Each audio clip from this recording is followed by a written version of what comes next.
Il faudra la conjonction de deux matchs favorables pour réussir à passer la ligne d'arrivée en étant encore en vie. Néanmoins, c'est notre métier, c'est aussi notre dignité, notre fierté et notre orgueil qui doivent nous porter. Donc, fût-ce cet espoir très court, très mince, on va le jouer à 100%. Et ça, il n'y a pas de doute là-dessus. Ne serait-ce que pour le respect de nos spectateurs à domicile et puis de nos fans qui attendront, je dirais, une forme de dignité, on sera là.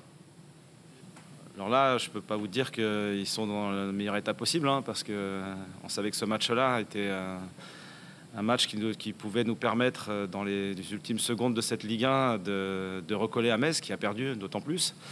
Et donc, ils s'étaient beaucoup investis pour y parvenir, et puis ils n'y sont pas arrivés. Donc, forcément, il y a de la déception, il y a de la peine, il y a des larmes en ce moment, et c'est logique. Ces larmes-là sont à la mesure de leur engagement. Donc ça, ce ne sont pas des larmes feintes ou de la comédie. Donc ça prouve qu'il y a encore de la vie. Et c'est ça que moi je garde en tête. Et de l'espoir de réussir quelque chose. Tant que, je répète, cette Ligue 1 ne sera pas close. Alors, il y a eu les mots du président pour commencer.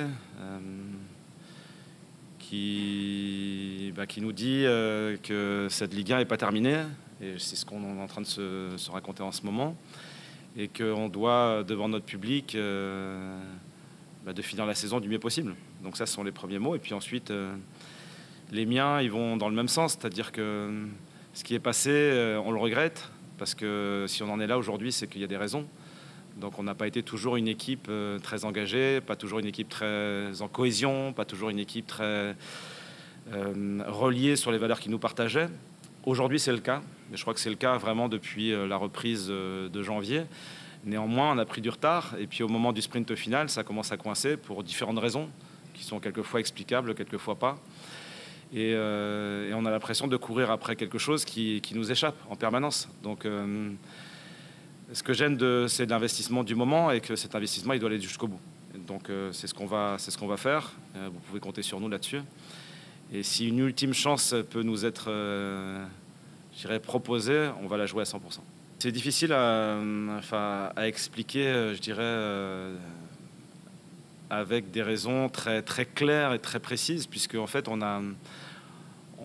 il y a la fragilité individuelle, c'est-à-dire des erreurs qui sont commises, mais qui sont des pertes de balles. Donc on a, par exemple, commis beaucoup de pertes de balles basses dans la construction du jeu, qui étaient sanctionnées par des transitions et des buts.